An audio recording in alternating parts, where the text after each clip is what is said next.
Oh, you're still here. Welcome to DIY University by Sally Beauty. This is all about hair color.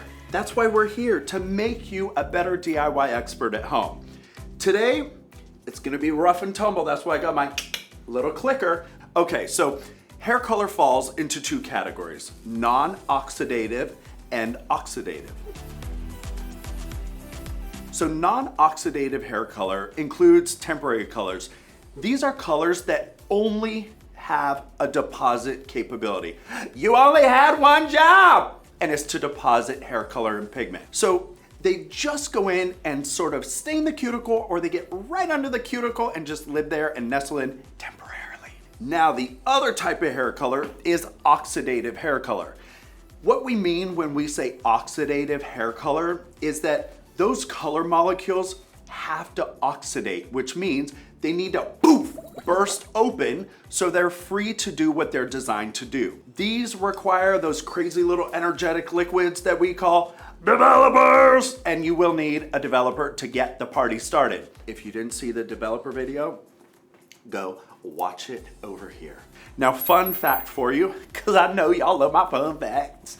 Oxidative hair colors, permanent wave solutions, chemical hair straighteners, relaxers. Anytime you use a chemical to rearrange the hair, they are always going to be on the alkaline side, which, remember that little pH scale from chemistry class? You have an acid and then you have an alkaline. The alkaline's purpose is to soften the cuticle and crack it open to allow whatever it needs to do to get in there, right? So I want you to think of like those hair remover creams.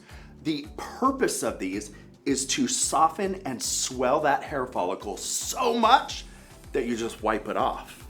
Houston, you could have a problem if you soften and swell in that foil too much for too long. You following with me here, okay? In order to close the cuticle, you've got to travel down that pH scale, boo. So you may have heard a hairdresser once say like, hey, we want to put a shine or a gloss, a toner, a glaze on your hair after your color service, and you're like, what the heck are they putting that on for? I thought we just did the color. The purpose of this acid is to just lock in all those molecules and maybe get in there and rearrange some unwanted tone and control that. So that's all we're doing there. We're opening up by softening and swelling, we're locking it down with an acid. Okay, so what's the difference between lifting and depositing? So depositing basically just refers to adding color.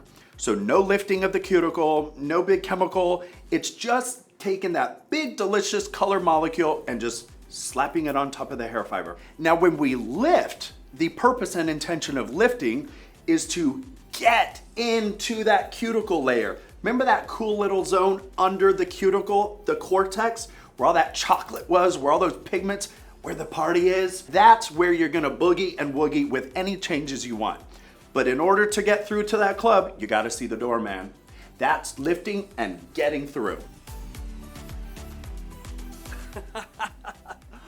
I was on my way to meet my friend Flamboyance, so I thought I'd dress up. But before we go, make sure you like and subscribe so you get in on the action too.